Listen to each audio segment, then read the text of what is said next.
My name is Valur, your friend in Reykjavik, and we are here located in the museum garden of Einar Jonsson, or the sculpture garden. And we're gonna, have a sneak peek or a little bit of a introduction into his work of this famous Icelandic artist. And we're gonna get some backstory, some mythology. And Einar was a very influential figure in Icelandic arts. He opened up the first real open museum for the public in 1923 here, and we'll show you that the house a little bit later on, or the outside of the house. So the backstory is basically that there was no sculpturist. He was born in 1874. There was no sculpturist working in Iceland at the time, and he obviously had some talent for that. He went to school in Copenhagen in Denmark, and eventually Rome also. Did a lot of beautiful sculptures, and eventually the Icelandic government or the state basically promised him that they would build a workshop and a house for him, instead that he would give his life work basically to the Icelandic state or to the Icelandic people. And this is the house that you see here behind me. This is the backstory of that house, or back end of that house.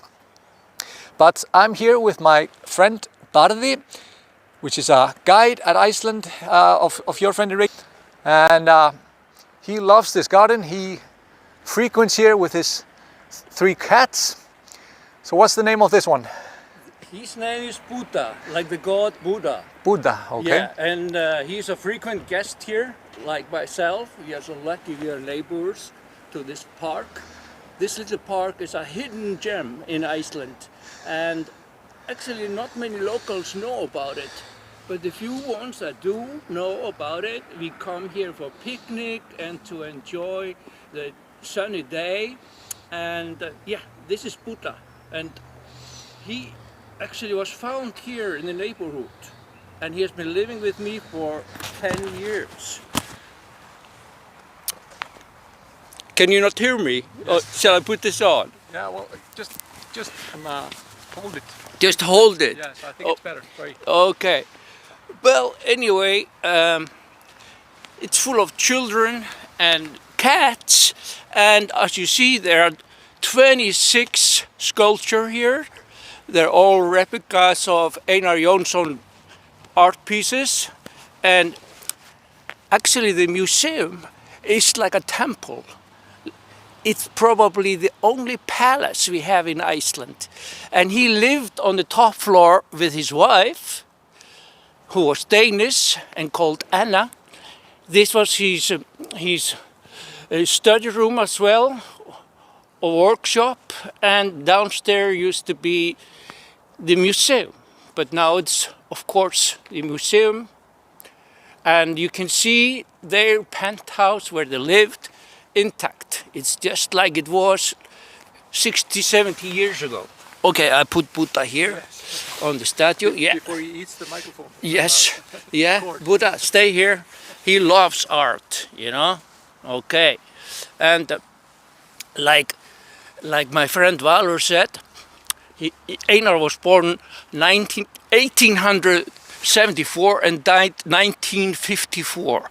He was very much into mythology, both Norse and Greek. He loved mythology and history. He was a religious man, and he was also very much into theosophy. Well, yes, I'm just looking at my cat because I love him so much. Okay, I have to continue. Debbie, are you here? My friend from Canada.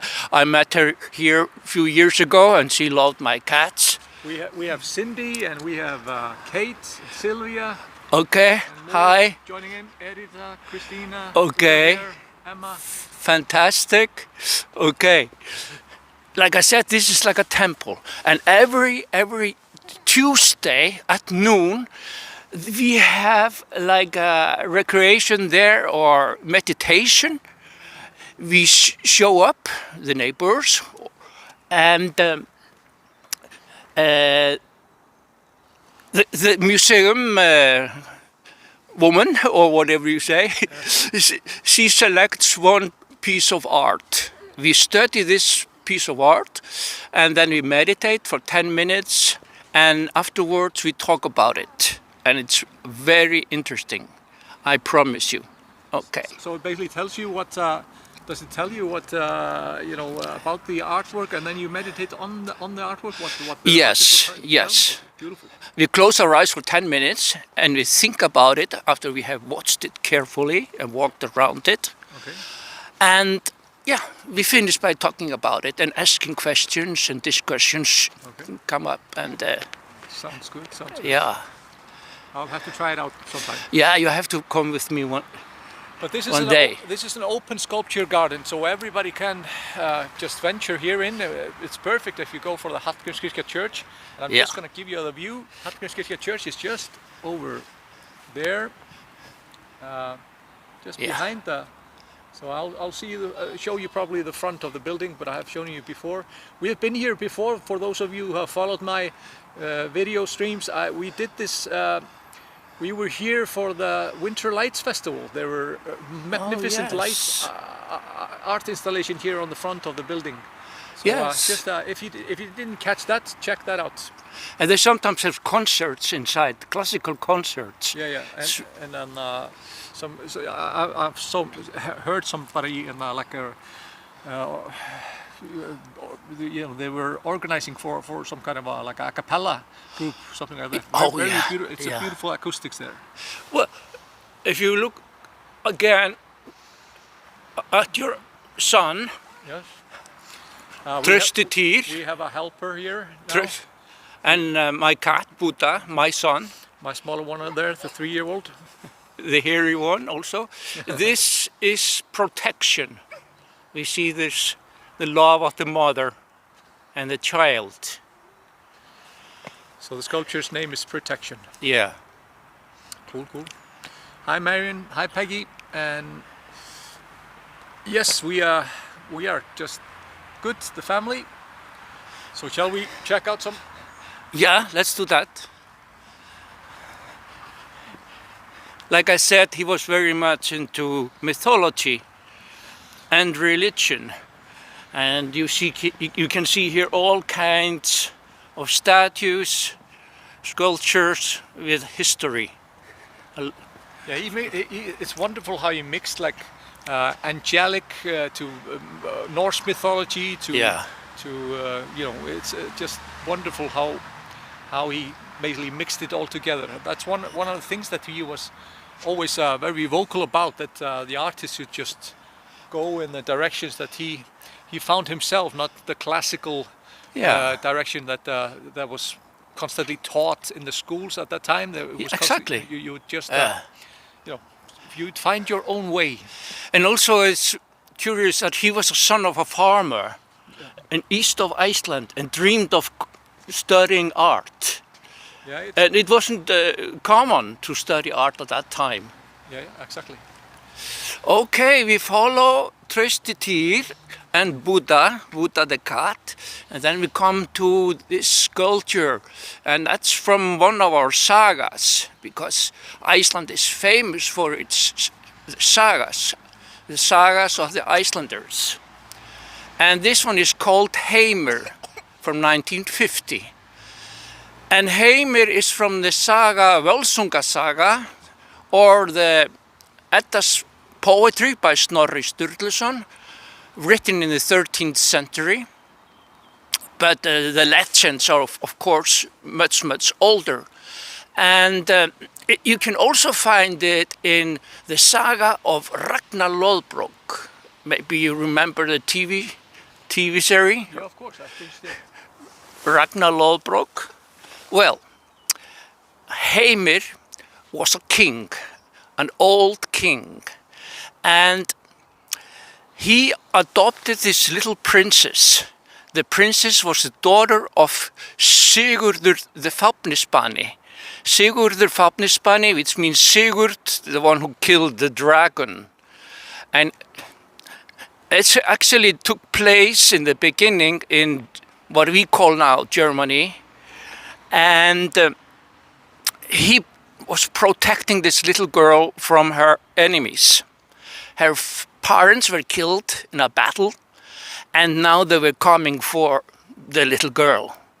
So Heimir, he made this harp and hit the little girl, whose name was Áslaug, inside the harp. And he fled away from his palace with the harp and hit her inside. And the little girl, she was kept inside whenever they met people. But of course, he freed her off and on by the lakes and in the woods where nobody saw her. And he had a small onion, and if she took a bite from this onion, she wouldn't get hungry. And also inside the harp there were a lot of jewels. So they fled all the way to Norway, and in some fjord of Norway he came to a house where a nasty couple lived. The husband was outside working, but the woman, the wife of this man, whose name was Grima, she was a nasty bitch. And she actually found out that this was not a poor guy. He was dressing like a poor guy, but she saw a golden ring and some, his clothes inside were very expensive. Okay, Heimir and Áslaug, they slept in the barn.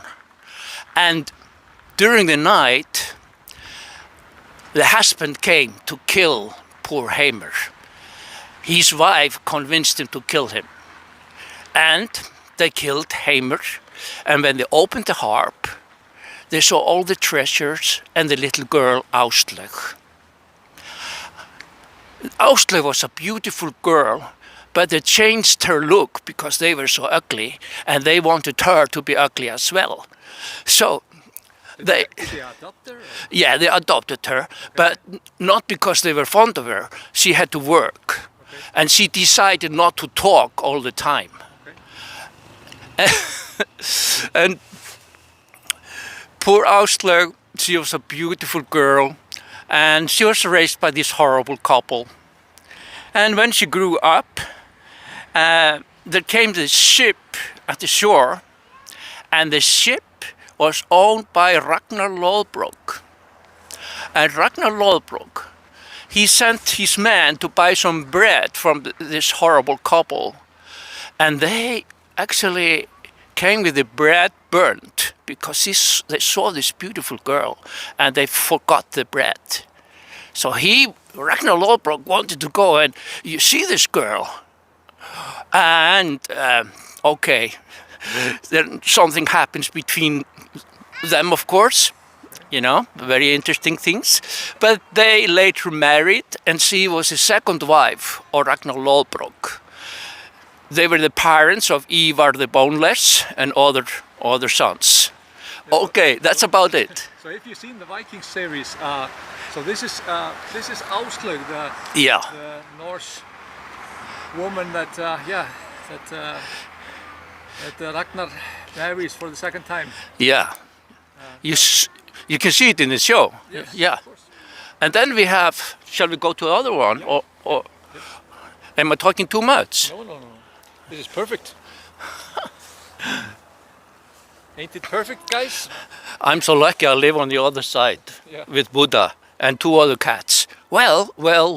This is also from Norse mythology, from our sagas. Edda's poetry. Edda's poetry by Snorri Sturluson.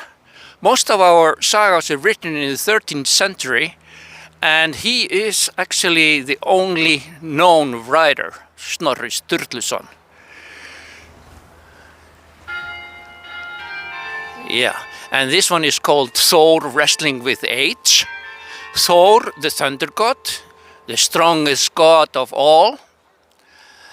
You remember him? He had a hammer called Mjolnir, and he loved to go early in the morning to beat the giants. You've probably seen him in the Avengers movies. Some of you at Of least. course, of course, yeah. Well, here he is fighting with an old lady, very old lady. He was visiting this guy called Loki, Utgarðsloki. It's not the same Loki. It's not his stepbrother. No, it's not the evil Loki, but this one, yeah, he liked having fun of Thor, and he had arranged some battles at his home, and he made Thor wrestle with a very old lady, his mother, the mother of Utgarðsloki. So he's basically tricking him a little bit. Yeah, maybe you want to tell more about it. Well, that's the end of the story. The old lady, she won the battle. Yes, and the old lady was basically age itself, you know. Yes. Old age yeah, itself. Yeah, because we can't win age. Yeah. Yeah, So yeah. do you have more? Do we have one more or? Well, we have a lot of stories here. I could continue all day long. Yes, this is gonna be a short one. This is Christmas. Well, Einar and his wife, they had no children. And it was said that they didn't like children, actually. Because when children were playing in the park, the lady, she was not pleased. But every Christmas, they arranged children ball for poor children. Okay. This is, I just heard this lately because, in his will, he gave all the museum to the state. In his will, it was said that no children were allowed in the museum. He was so afraid that they might break something. But fortunately, that has been ignored, of course. Yeah, of course. It comes to fact also that Yeah. his sculptures were made. They were not made of bronze or anything. No, like that. no. He was constantly rebuilding and reconstructing his work. So Yeah. he was working on some of his art like for 10 years. Yes. And so it was not in a strong format. So of course, yeah, I would understand that if you work on something for 10 years, that and it's very easily breakable, that you'd be a little bit. Well, yeah, I know about my little boys, and they tend to find a way to, crash-proof everything. And also, he didn't want his piece of art among other artists. Okay. That's why you only find his work here. And he didn't want any cheap souvenirs, made in China from his statues. Yeah, it's a little bit funny. So this is the outside of the building. You can see the front of this. So this is the front when it was built, and it was built here on the hill. And there was no, there were no buildings here on this hill when it was built. It stood like a lonely house here on the hill. 1923, the only house standing here on the hill, long before Hallgrímskirkja came along. Yeah. And so this is the building from the view from the Hallgrímskirkja church. And as you see, Hallgrímskirkja came much later. This is the beginning of the Hallgrímskirkja church. But wasn't it, I heard that during the World War II, this ground was full of barracks. Yes, they were basically in front of Hallgrímskirkja, to the left-hand side of Leif the Lucky. Yeah. I have a picture of it somewhere. I don't have it with me, but Einar Jonsson is, for example, he's famous for making Ingólfur Arnarson, the statue on the hill, Eagle's Hill. He's famous for the statue of Jón Sigurðsson at Austurvöllur, our freedom fighter. So, and so you can find his work all over. Yeah, even there was a piece of work in Philadelphia of one of our Vikings.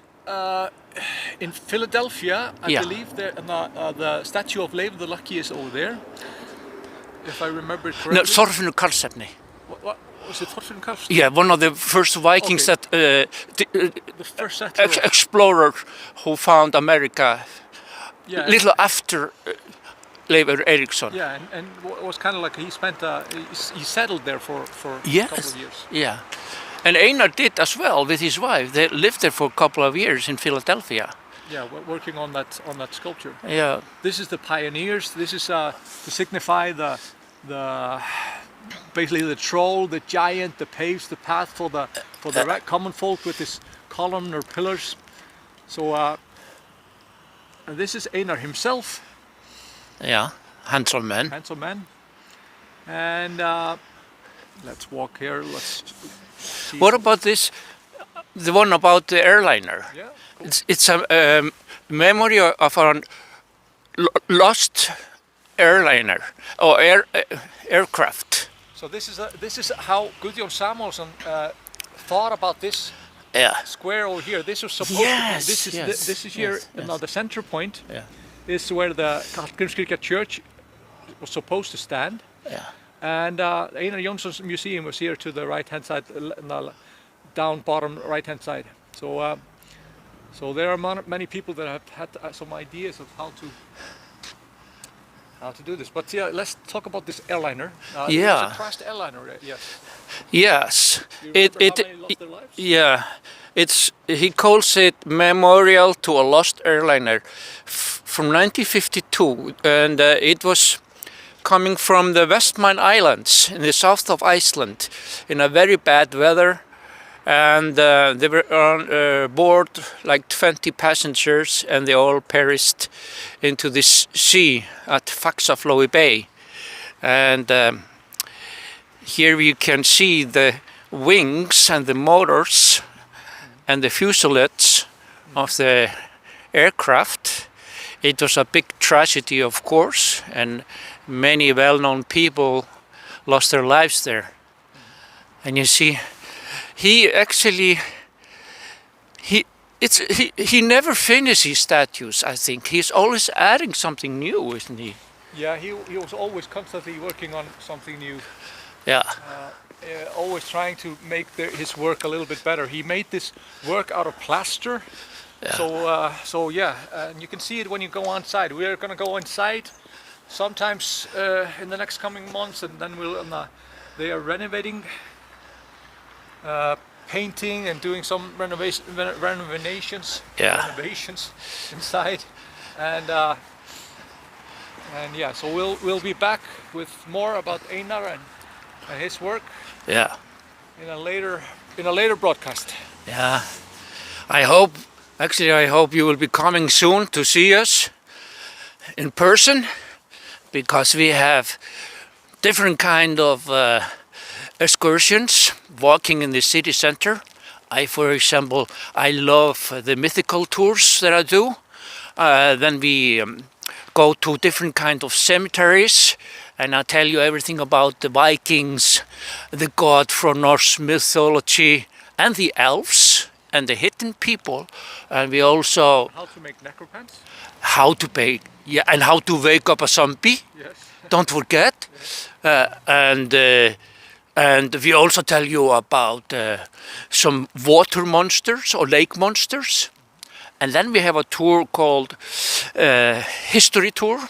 No? Isn't it called History Tour? Walk with a Viking? A walk with a Viking, you Of know. course. Well, I'm not a Viking myself, because I think my ancestors were from Ireland, you know, slaves. The slaves that were brought to Iceland. Have you done a DNA research? Yeah, my mother, she was probably a slave, and my father was a Viking, so I'm a mixed mixture. Mixed bag. Yeah, and then we. Like most Icelandic people, I think. Yeah, that's true. But the Vikings, they brought a lot of women, slaves from Ireland, and they married them, and some of them were Christians. Though at that period they were all, you know, what do you say, heathen or Even, yeah, Yeah. Believing in old Norse mythology. Yeah, yeah, I like the word. yeah. And then we also have the food lovers tours. Then we take you to different kind of restaurants, and you can taste a little bit of Icelandic food, Traditional food. and we tell you a lot about history, mythology, well, and of course recipes and food preparation, both today and in the old days. We basically tell you the history of Iceland one bite at a time. Yes, yeah, I love those tours as well. So, wait a minute. Yeah. So I'm changing the direction. Okay. So guys, excellent to have you with Yeah. us. It's been really fun. This was just a short like introduction to Einar Jonsson and his work, and a little bit about mythology. Yeah. And yeah, if you want to tip us, then you can buy us a coffee, and we'll go for a coffee afterwards. Yeah, the coffee houses are fortunately open here. Yes, restaurants, coffee houses. Yeah. At least for now. Oh, we are waiting for you. Bless. Bless. Yeah.